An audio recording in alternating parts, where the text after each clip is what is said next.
आप यहाँ पर देखो AB की लेंथ 6 है, CD 18, यानी कि CD बड़ी है, AB छोटी है। डायग्राम माइंड में ही क्लियर हो गया कि AB आपकी ऊपर होगी, AB CD आपकी नीचे होगी। क्लियर है? और ये सारी की सारी चीज, ये टेक्निक आपकी तभी डेवलप होगी जब बहुत अच्छे से आप डायग्राम बनाने की प्रोसेस पर काम करोगे। यहां उसने बोला कि AB और CD एक दूसरे के पैरेलल है, ठीक है। AB की लेंथ 6 सेंटीमीटर है और CD की लेंथ 18 है। आगे उसने क्या बोला है, BC आपका 8 है, BC आपका 8 है। आगे देखो AD आपका 12 है, AD आपका 12 है। आगे देखो AB डिवाइड्स, देखो AB divides the trapezium in the two parts of equal perimeter. This line cuts BC at E and ADF, ठीक है। यानी E और F को इस तरीके से एक लाइन खींची गई है जो क्या काम कर रही है कि BC पर E पॉइंट है, ये आपका कौन सा पॉइंट हो गया E, और AD पर आपका पॉइंट क्या है F, जो क्या है आपकी इसके पैरेलल। ये तीनों लाइन एक दूसरे की कैसे हो गई, पैरेलल। और उसने कहा है कि इस EF ने इस ट्रेपेजियम ABCD के पेरीमीटर को दो इक्वल पार्ट में डिवाइड कर दिया। समझे क्या कुछ? बहुत लॉजिकल क्वेश्चन है, टिपिकल क्वेश्चन है, बहुत ध्यान से समझोगे, कॉमन सेंस का यूज करोगे तभी ये समझ में आएगा। यहां पर देखो उसने क्या बोला है कि जैसे ही आपने FE लाइन खींची तो जो पेरीमीटर, देखो ध्यान से समझना, जो पेरीमीटर आपका, देखो जो पेरीमीटर इस ट्रेपेजियम का है, इस वाले ट्रेपेजियम का है, वही सेम पेरीमीटर कौन से ट्रेपेजियम, इस ट्रेपेजियम का है। बहुत ही कॉमन सेंस यूज हुआ है इसमें। आप जितने अच्छे से कॉमन सेंस लगाओगे उतने अच्छे से आपका ये क्वेश्चन सॉल्व हो जाएगा। ये जो ट्रेपेजियम मैंने आपके सामने दो हाईलाइट किए हैं, इन दोनों ट्रेपेजियम का क्या है, पेरीमीटर इक्वल है। इतनी बात आपको समझ में आ गई। अब आप यहां पर बताइए, इस क्वेश्चन को सॉल्व करना है और आपको यहां पर बताना है कि BE से EC का जो रेशियो है, BE से EC का जो रेशियो है, आपको इसका रेशियो फाइंड करना है। मान लीजिए ये रेशियो आपका M रेशियो N है, तो M रेशियो यहां है N, तो ये भी रेशियो क्या होगा, M रेशियो N। क्योंकि अपन पहले बहुत अच्छे से पढ़ चुके हैं, क्वेश्चन ही प्रैक्टिस कर चुके हैं कि अगर कोई ट्रेपेजियम है और ट्रेपेजियम की जो पैरेलल लाइन का पेयर है, उसके पैरेलल अगर आप कोई तीसरी लाइन खींचते हो तो वो क्या करती है, इक्वल रेशियो में उस ट्रेपेजियम की अनपैरेलल लाइन यानी कि असमांतर रेखाओं को इक्वल रेशियो में डिवाइड करती है। जो रेशियो आपका इस तरफ का होगा वही सेम रेशियो इस तरफ का होगा। ये अपन बहुत अच्छे से पहले पढ़ चुके हैं। अब यहां पर देखो ट्रेपेजियम में, आप यहां पर जब ध्यान से देखोगे तो यहां देखो दोनों ट्रेपेजियम में ये वाली लाइन तो कॉमन हो गई, ये वाली लाइन तो दोनों ट्रेपेजियम में कॉमन हो गई। पेरीमीटर का बेसिकली मतलब क्या होता है कि जो डायग्राम है उस डायग्राम में जितनी भी साइड्स है उन सभी भुजाओं का क्या कर दो, आप सम कर दो। जो लाइन लेंथ होती है उन सभी लेंथ का क्या कर दो, सम कर दो। तो वहां से आपको क्या मिल जाएगा, उस डायग्राम का पेरीमीटर यानी कि परिमाण। ध्यान से समझना, आपको एग्जामिनर ने जो पूछा है वो BE से किसका रेशियो, CE का रेशियो पूछा है। किसका रेशियो पूछा है, BE से CE का रेशियो पूछा है और आपको इसको फाइंड करना है। अब ध्यान से देखो, ये लाइन तो कॉमन हो गई, ये लाइन अगर कॉमन हो गई तो अब आपके पास बचा क्या है, आपके पास बचा है इस वाले ट्रेपेजियम में ये वाली लाइन और ये वाली लाइन, और दूसरा जो ट्रेपेजियम है इसमें कौन सी लाइन, ये वाली लाइन और ये वाली लाइन, और ये तीन लाइन बची है। तो यहां पर ध्यान से देखो, अगर आपका पेरीमीटर इक्वल है, आप इस कंडीशन को फॉलो करोगे तो आप देखो ये वाली साइड कितनी है 6, जबकि ये वाली साइड कितनी है 18, यानी कि इन दोनों लाइनों का जो डिफरेंस है वो कितना है 12। कितना है 12। यानी कि आपको क्या काम करना पड़ेगा कि दो साइड, ध्यान से समझना, देखो बहुत टिपिकल कॉन्सेप्ट है, कॉमन सेंस बहुत टिपिकल है। आपको क्या करना पड़ेगा कि यहां पर जो नीचे वाला ट्रेपेजियम है देखो इनकी जो दो साइड है, अगर इनकी साइड का सम, ये इसकी जो दो साइड्स हैं इनके सम से 12 ज्यादा हो जाए, यानी कि आपकी ये वाली लेंथ और इस वाली लेंथ, इन दोनों लेंथ का जो सम निकलेगा वो किससे 12 कम हो जाए, इससे 12 कम हो जाए, इन दोनों के सम से 12 कम हो जाए, तो आप क्या बोलोगे कि इसका पेरीमीटर और इसका पेरीमीटर क्या है, सेम है। समझ में आया कि नहीं आया? समझ में आया कि नहीं आया? बहुत ही टिपिकल कॉन्सेप्ट है, कॉमन सेंस बहुत ज्यादा है। अगर आपका कॉमन सेंस बहुत अच्छे से होगा तभी आप इस क्वेश्चन को सॉल्व कर पाओगे। मैंने क्या बोला, एक बार और ध्यान से देखना, मैं जो आपसे बोला हूं उसको एक बार बहुत ध्यान से समझो। मैंने क्या बोला कि आपकी जो ट्रिपेजियम बना ए एफ ई बी और दूसरा जो ट्रिपेजियम बना डी एफ ई सी, इन दोनों ट्रिपेजियम के पेरीमीटर सेम है, एक क्वेश्चन में बोला गया है। अब इस कंडीशन को आप इसमें फॉलो करोगे तो आपको क्या होना चाहिए, आप यहां पर देखोगे इस ट्रिपेजियम की एक साइड क्या है 6 और नीचे वाले ट्रिपेजियम की एक साइड कितनी है 18। ध्यान से देखना, अब ये 6 से कितनी ज्यादा है 12 ज्यादा, कितनी ज्यादा है 12 ज्यादा। अब दूसरी जो साइड है ट्रिपेजियम की, ये दोनों ट्रिपेजियम की कॉमन साइड है तो ये तो हट जाएगी, इससे कोई मतलब नहीं है, तो ऑलरेडी इक्वल हो जाएगी। अब यहाँ पर ट्रिपेजियम की दो साइड बची हैं, इस ट्रिपेजियम की दो साइड ये वाली दो साइड और इस ट्रिपेजियम की दो साइड ये वाली। तो आपको क्या करना होगा कि नीचे वाला ट्रिपेजियम है ये ऑलरेडी 12 ज्यादा है, तो अपन को ऊपर वाले ट्रिपेजियम की इन दोनों साइड का जो सम है वो 12 ज्यादा करना पड़ेगा, तभी तो इक्वल होगा, पेरीमीटर होगा कि नहीं होगा। तो आपको यहाँ पर पता चला कि इन दोनों साइड का डिफरेंस कितना आ गया 12। लेकिन आप इनकी लेंथ भी तो देखो, ये 12 है और ये 8 है, यानी कि इन दोनों का ये जो कंप्लीट दोनों साइड बन रही इनका सम कितना बनना है 20। कितना बना है 20। अब आपको पता है अगर मुझे दो ऐसी इक्वेशन दी जाए कि दो का डिफरेंस कितना हो गया, जैसे x और y है, इनका डिफरेंस 12 हो गया और x प्लस y इनका सम कितना हो गया 20 हो गया, तो मुझे एक अगर बड़ी वैल्यू फाइंड करना है तो दोनों को ऐड करके आधा कर दो, 20 और 12 32, तो एक क्या आ जाएगा 16, एक क्या आ जाएगी 16 और दूसरी क्या आ जाएगी 20 और 12 का डिफरेंस 8, 8 का आधा 4। तो रेशियो लेना है, एक किसके बराबर होगा आपका बीई से सी ई का रेशियो एम रेशियो एन के बराबर होगा, सॉरी एम रेशियो एन के बराबर होगा, और ये क्या आ जाएगा आपका 16 रेशियो 4, तो क्या हो जाएगा 4 चौके 16, रेशियो क्या आ जाएगा आपका, रेशियो आ जाएगा आपका यहाँ पर क्या, रेशियो आपका निकल के आ जाएगा यहाँ से 4 रेशियो 1 का, क्या आ जाएगा 4 रेशियो 1। तो जो एग्जामिनर ने आपसे पूछा था बीई से सीई का रेशियो वो क्या हो जाएगा 4 रेशियो 1, यानी कि ऑप्शन नंबर सी क्या हो जाएगा 4। उम्मीद है बहुत अच्छे से समझ में आया होगा, जिसको समझ में नहीं आया है वो इसको एक बार फिर से देखेगा, फिर से कॉमन सेंस का यूज करेगा, बहुत अच्छे से सोचेगा और बहुत अच्छे से प्रैक्टिस करेगा तो उसको बहुत अच्छे से समझ में आ जाएगा। लेकिन जिसने बहुत मेहनत से जो लास्ट में कॉन्सेप्ट बताए गए हैं उन कॉन्सेप्टों को कंप्लीट किया है तो एक क्वेश्चन जो है वो आपको बहुत अच्छे से समझ में आ गया होगा। क्लियर है? यहां तक आपका बहुत अच्छे से कंप्लीट हो जाना चाहिए। क्लियर? आगे बढ़े, आगे इसी में मैंने एक क्वेश्चन और क्रिएट किया है। आगे एग्जामिनर आपसे क्वेश्चन पूछ भी सकता है कि आपको ईएफ की लेंथ बताना है, जो आपने पैरेलल लाइन खींची है इसकी लेंथ बताना है। ये तो आप बहुत बार निकाल चुके हैं। यहां पर आपको जो रेशियो दिया है वो 4 रेशियो 1 का दिया है। किसका रेशियो दिया है 4 रेशियो 1। तो यहां कॉन्सेप्ट क्या कहता है, इसका मल्टीप्लाई इसमें, इसका मल्टीप्लाई इसमें, अपॉन में रेशियो का सम, तो 18 चौके 72 प्लस 1 छक्के 6 अपॉन में क्या आ जाएगा 4 और 1 5, क्या हो जाएगा 78 अपॉन 5, 5 से इसको डिवाइड करोगे 5 1 5, 5 25 25, 5 छक्के 6 30, तो क्या आ जाएगा 15.6।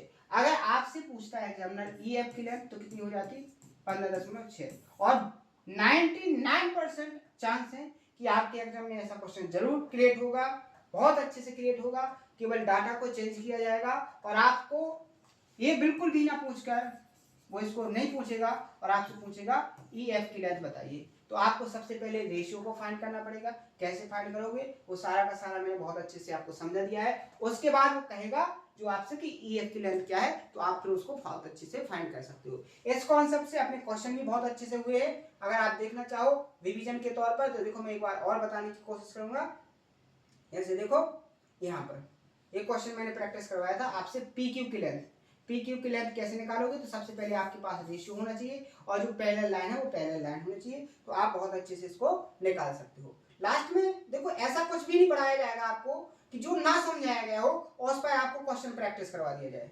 ठीक है, अगर आपको जो बहुत अच्छे से कंप्लीट करवाया गया होगा, बहुत अच्छे से कॉन्सेप्ट को समझाया गया होगा, तभी आपको वो क्वेश्चन उस कॉन्सेप्ट से रिलेटेड क्वेश्चन प्रैक्टिस करवाएंगे। तो आपको मेहनत से पढ़ना होगा। ठीक है, यहाँ देखो नेक्स्ट क्वेश्चन, आपको ये क्वेश्चन और ये क्वेश्चन, दो क्वेश्चन सेम कॉन्सेप्ट से बेस्ड है, बहुत अच्छे से इनको समझना है। एग्जाम में बहुत ज्यादा ये पूछे जाते हैं। क्वेश्चन क्या है उसको समझिए। यहां उसने बोला है कि in the given figure ABCD is a trapezium. ABCD क्या है, ट्रेपेजियम है। AB पैरेलल CD है। AB की लेंथ कितनी है 38 सेंटीमीटर। AB की लेंथ कितनी है आपकी 38 सेंटीमीटर।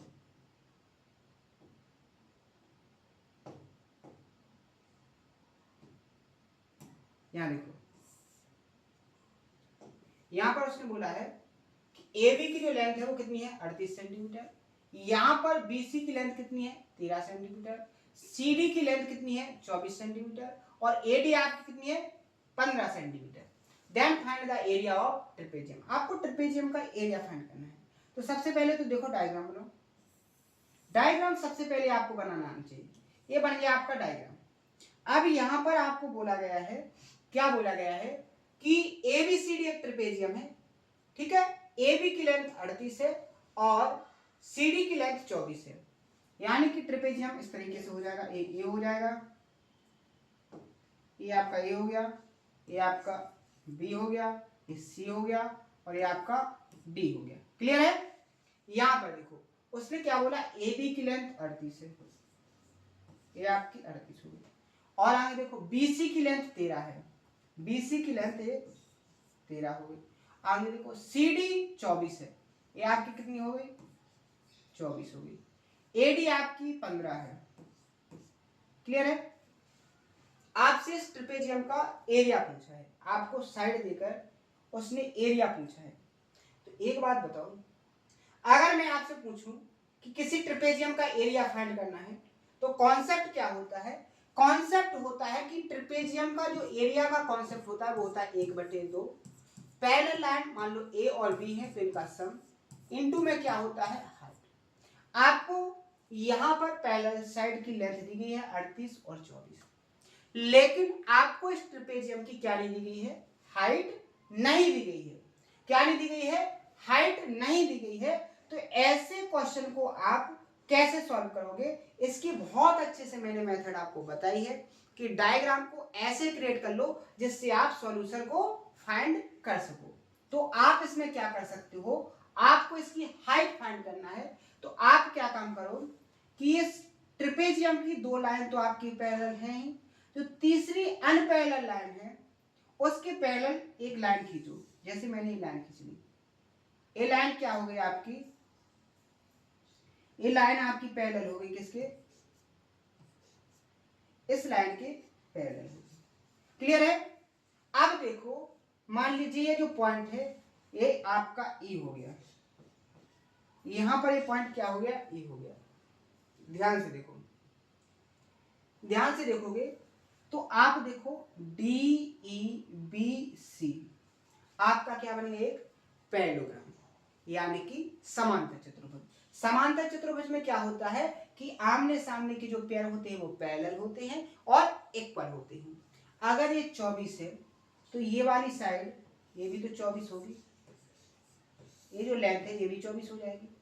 अगर ये 13 है तो ये कंप्लीट ये जो साइड है DE ये भी तो आपकी 13 हो जाएगी। यहां तक किसी को कोई प्रॉब्लम समझ में आ गया कि नहीं आ गया। आगे देखो, आगे आप देखोगे तो आपको क्या पता चलेगा, अगर ये 24 हो गई और ये कंप्लीट AB 38 है, अगर ये कंप्लीट AB 38 है, अगर इतना 24 हो गया BE तो आपकी ये वाली लेंथ कितनी हो जाएगी 14। कितनी हो जाएगी 14। क्लियर है? अब देखो यहां पर आपको ट्रिपेजियम का एरिया फाइंड करना है, तो यहां पर दो तरीके हैं और दोनों तरीके से आप निकाल सकते हो। यहां देखो आपकी जो हाइट होगी, बात करेंगे इसकी हाइट की, तो इस वर्टेक्स से ऐसे अपोजिट डालेंगे परपेंडिकुलर, तो ये क्या हो जाएगी, इस ट्रायंगल की भी हाइट हो जाएगी और इस ट्रिपेजियम की भी हाइट हो जाएगी। तो आप यहां पर दो तरीके से निकाल सकते हो। कैसे?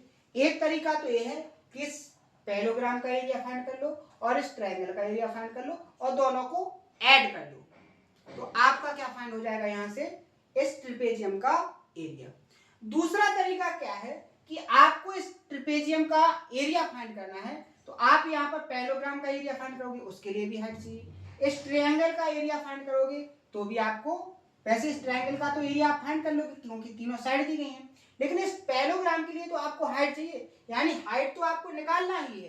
तो आपको हाइट की जरूरत तो यहाँ ट्रिपेजियम में पड़ रही है, तो आप एक काम करो, जो इस पैरेललोग्राम की हाइट है वही तो इस ट्रिपेजियम की हाइट है, तो यहां पर आप पुट कर लोगे क्या, 1/2। यहां देखो पैरेलल साइड 24 और 38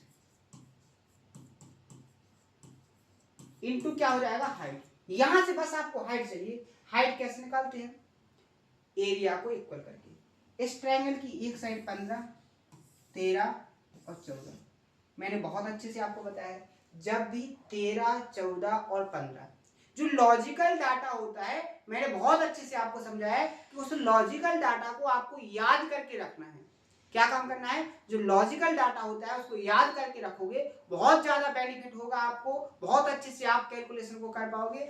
नहीं तो आपका बहुत ज्यादा टाइम क्या होगा, वेस्ट होगा। यहां पर 13, 14, 15 का जो ट्रायंगल बनता है, इसका एरिया क्या होता है, 84, क्या होता है, 84। तो यहां से देखो इसका एरिया कैसे हो गया, 84, किसके बराबर, एरिया कैसे निकलता है ट्रायंगल का, 1/2, बेस आपका कितना है 14, इस पर हाइट क्या हो जाएगी आपकी h, तो क्या हो जाएगा यहाँ पर h, ठीक है। 14 के 84, 2 का यहाँ मल्टीप्लाई होगा तो क्या हो जाएगा 6 दूनी 12, यानी आपकी हाइट कितनी निकल के आ गई, यहाँ से h की जो वैल्यू है वो 12। तो यहाँ आपसे ट्रिपेजियम का एरिया पूछा था, क्या अब आप नहीं निकाल पाओगे, यहाँ h के प्लेस पर क्या रख दो 12, यहाँ 2 से इसको काटोगे 6 बार, यहाँ इसको जोड़ोगे तो क्या हो जाएगा यहाँ 2, ठीक है, 6, 62 गुणे 6, क्या हो जाएगा 6 दूनी 12, 2 6 6 36 और 1 37, क्या हो जाएगा 372 सेंटीमीटर स्क्वायर, क्या हो जाएगा, ऑप्शन नंबर सी यहाँ पर करेक्ट आंसर। तो देखो ऐसे क्वेश्चन को सॉल्व करना है कि टाइम भी आपका बच जाए और क्वेश्चन भी बहुत अच्छे से सॉल्व हो जाए, कोई कैलकुलेटिव डाटा ना बढ़े। तो इस तरीके से आप क्वेश्चन को सॉल्व करोगे, शानदार तरीके से सॉल्व होगा, बेस्ट अप्रोच है, इससे आसान कुछ भी नहीं।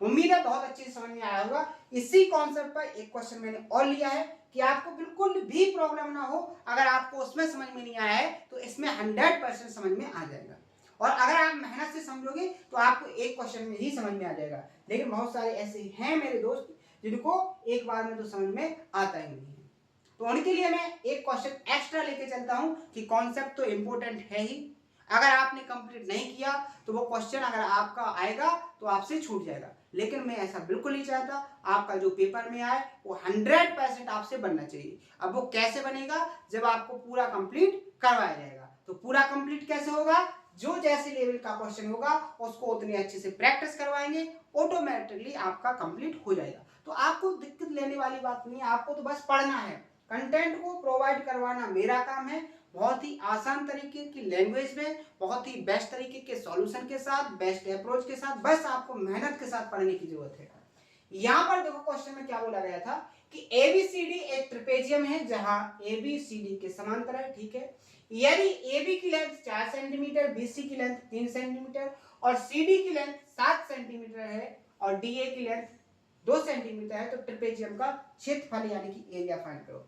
यहां देखो ये बन गया आपका ट्रिपेजियम, क्या बन गया, ये ट्रिपेजियम बन गया। यहां पर उसने बोला है कि ABCD एक ट्रिपेजियम है, ABCD।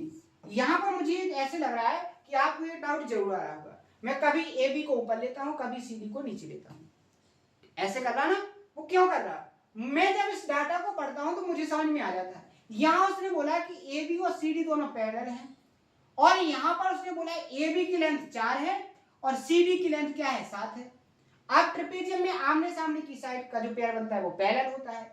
अगर ए बी को हम नीचे लेंगे तो ए बी तो बड़ी हो जाएगी और दिखने में, और सी डी छोटी हो जाएगी, जबकि उसने कहा है ए बी 4 है और सी डी 7 है, यानी सी डी बड़ी है ए बी छोटी है। तो ए बी को मैंने ऊपर ले लिया, सी डी को नीचे ले लिया। जब सी ए बी बड़ी होगी तो ए बी को नीचे लेंगे, सी डी को ऊपर लेंगे। समझ में हो गया? कोई दिक्कत? यहां देखो ए बी आपकी 4 हो गई, सी डी आपकी 7 हो गई। आगे देखो बी सी आपकी 3 हो गई यहां पर, और ए डी आपकी कितनी हो गई, 2 हो गई। अब यहां से आपको एरिया फाइंड करना है, तो यहां पर क्या हो जाएगा, 1/2 पैरेलल साइड का सम, 7 और 4 11 इंटू हाइट। बस हाइट निकल जाए इस ट्रेपेजियम की, आपको एरिया पता चल जाएगा। आप कहीं से भी निकाल सकते हो। आप देखो इसके पैरेलल खींचोगे इस तरीके से, ये आपने एक पैरेलल लाइन खींच ली इस तरीके से, ये किसके पैरेलल हो गई, इस वाली साइड के पैरेलल हो गई, समझे, इसके पैरेलल हो गई। यानी अब ये बन गया आपका पैरेललोग्राम। क्या बन गया है, पैरेललोग्राम। अगर ये ऊपर वाली साइड ए भी 4 है तो अब मान लीजिए ये पॉइंट आपका ये है, तो ये भी आपकी 4 हो जाएगी, हो जाएगी नहीं। अगर ये टोटल सी डी 7 है, अगर ये 4 होगी तो ये कितनी बचेगी, 3। अगर ये 3 है तो ये भी कितनी हो जाएगी, 3 हो जाएगी। अब देखो आपको निकालना है क्या, ये हाइट। क्या निकालना है, ये हाइट निकालना है। कैसे निकलेगी, एरिया को इक्वल करके। एरिया को इक्वल कैसे करेंगे, एक तो एरिया आप ट्रायंगल का कैसे निकालोगे, हीरोज के फॉर्मूले से। कैसे, 3 और 3 6 और 2 8। एस की वैल्यू यहां से क्या हो जाएगी, 8 का आधा 4। हीरोज का फॉर्मूला क्या कहता है, एस यानी 4 इंटू 4 में से 3 को माइनस करोगे 1 आ जाएगा, 4 में से 3 को माइनस करोगे 1 आ जाएगा, और 4 में से 2 को माइनस करोगे 2 आ जाएगा। ये किसके बराबर होगा आपका, 1/2। बेस कितना है आपका, 3। इस पर हाइट आपको h, ये हाइट कितनी है, h। देखो आगे आप अगर इसको सॉल्व करोगे तो आपको यहाँ पर क्या मिलेगा, 4 दूनी 8, 8 का क्या निकलेगा यहाँ से बाहर, 2√2। क्लियर है? यहाँ पर आपका क्या हो जाएगा, 3/2। ये 2 यहाँ पर आ जाएगा, क्या हो जाएगा यहाँ पर, 4√2 बराबर, यहाँ नीचे 3 आ जाएगा h। ये आपकी किसकी वैल्यू आ गई, h की वैल्यू। h की वैल्यू को यहाँ पुट कर दो, यहाँ पुट कर दो, क्या, 4√2/3। 2 से इसको काटोगे कितना आ जाएगा, 2। 11 दूनी 22, √2 बटे में क्या आ जाएगा, 3। एरिया क्या हो जाएगा, ऑप्शन नंबर डी यहां से correct answer, 22√2/3 centimetre square. Clear है कि नहीं? उम्मीद है बहुत अच्छे से समझ में आया होगा। देखो एक ही कॉन्सेप्ट से रिलेटेड मैंने 2 क्वेश्चन सॉल्व करवाए हैं। इसकी लैंग्वेज और डाटा थोड़ा और है, इसकी लैंग्वेज और डाटा कुछ और है, दोनों में कॉन्सेप्ट सेम है। कैसे आपको सॉल्व करना है, टेक्निक आपको बहुत अच्छे से समझ में आ गई होगी। तो उम्मीद है आपको जो पढ़ाया जा रहा है वो उसको बहुत अच्छे से आप कंप्लीट कर रहे होंगे। आज के सेशन में अपन यहीं रुकेंगे। कल के सेशन में आपको आगे के कॉन्सेप्ट से जो मिसलेनियस क्वेश्चन रह गए हैं, ये सारे के सारे क्वेश्चन आपको करवा दिए जाएंगे। लगभग कितने क्वेश्चन रह गए आपके, 12 क्वेश्चन, 1 2 3 4 5 6 7 8 9 10 11 12 13 14 15 और 16, यानी 16 क्वेश्चन रह गए। 2 सेशन का काम है। आपको 2 सेशन के अंदर ये जो ट्रेपेजियम वाला कॉन्सेप्ट था, जो क्वाड्रिलेटरल वाला कॉन्सेप्ट था, ये कंप्लीटली फिनिश हो जाएगा। उसके बाद नया टॉपिक अपन को स्टार्ट करना है, जो होता है अपना सर्कल। जो जियोमेट्री में लास्ट टॉपिक बचा है सर्कल, उसको स्टार्ट करेंगे। तो शानदार तरीके से आपके हर एक सेशन हो रहे हैं, और आज के जो मैंने आपको कॉन्सेप्ट क्लियर करवाए हैं बहुत ही इंपॉर्टेंट कॉन्सेप्ट है। आपके मेंस में पूछे जाने वाले कॉन्सेप्ट हैं, तो आपको बहुत अच्छे से इनको कंप्लीट करना है, बहुत अच्छे से इनको प्रैक्टिस करना है। जिनको समझ में नहीं आया है वो दोबारा सेशन को देखेंगे, दोबारा बहुत अच्छे से कंप्लीट करेंगे, लेकिन सेशन के हर एक क्वेश्चन को, हर एक कॉन्सेप्ट को बहुत अच्छे से रिवाइज करेंगे, बहुत अच्छे से प्रैक्टिस करेंगे। ठीक है, तो आज के सेशन में इतना ही। अगर कोई डाउट आए तो उसको कमेंट बॉक्स में बताएं। हर एक डाउट को मैंने कहा है कि बहुत अच्छे से सॉल्व किया जाएगा, बस आपको पूछने की क्षमता रखनी है। चाहे डाउट छोटा हो या बड़ा हो, आपके हर एक डाउट को बहुत अच्छे से क्लियर किया जाएगा। अगर मैं आपको एक वर्क देना चाहूं तो आपको एक वर्क बहुत अच्छे से सर्च करना है। अगर आपको आ जाए सर्च में तो देखना है, आपने एक कॉन्सेप्ट पढ़ा होगा कि किसी की भी पावर अगर आप जीरो करते हो, किसी की भी पावर आप जीरो करते हो तो उसकी वैल्यू कितनी आती है? 1 आती है। ध्यान से समझना, क्वेश्चन बहुत ही इंपॉर्टेंट है। यहाँ 1 की पावर अगर आपने जीरो की है तो इसकी वैल्यू कितनी हो गई? 1 हो गई। अगर आप 1 की पावर 1 करोगे तो यहाँ क्या आएगा? 1 आएगा। क्लियर है? तो आपने एक पावर वाला रूल पढ़ा होगा कि अगर आपके दो नंबर हैं, जैसे 1 की पावर 0 और 1 की पावर 1, तो यहाँ पावर पावर कैसे हो जाएंगी? सेम हो जाएंगी। तो क्या आप कह सकते हो कि 0 बराबर 1 के? होता ही नहीं है, तो ये कैसे ट्रू हो गया? आपको इस बारे में सर्च करना है, ये आपका होमवर्क है, इंपॉर्टेंट कॉन्सेप्ट है। जो बताएगा उसको कुछ ना कुछ गिफ्ट जरूर दी जाएगी, लेकिन आपको बहुत अच्छे तरीके से, ऑथेंटिक तरीके से बताना है, सर्च करना है कि ये कैसे पॉसिबल हो गया, ये कैसे पॉसिबल हो गया। क्योंकि आपने पावर वाला रूल पढ़ा है कि अगर यहाँ x की पावर m है बराबर में y की पावर n है, तो आप ऐसे लिख सकते हो कि इसकी जो पावर है वो भी कैसे होंगी? इक्वल होंगी। ये आपने कॉन्सेप्ट पढ़ा है, इसी कॉन्सेप्ट का फॉलो करके मैंने आपको एक क्वेश्चन दिया है, इसको आपको सर्च करना है। जो सर्च कर लेगा वो जान लो आप एक सिलेक्शन के बिल्कुल हकदार हो, आपको सिलेक्शन 100% मिल रहा है। ठीक है, तो एक कॉन्सेप्ट भी है, साथ ही आपका जो वर्क है वो है आपका ऑर्थो सेंटर, ऑर्थो सेंटर और सेंट्रोइड। इन दोनों की कॉन्सेप्टों को रिवाइज करना है, फिर उसको कमेंट में करना है। क्लियर है? उम्मीद है आपको बहुत अच्छे समझ में आया होगा। तो आज के सेशन में इतना ही, मिलते हैं नेक्स्ट सेशन में इसी जोश और उम्मीद के साथ। आज के लिए इतना ही, थैंक यू, धन्यवाद।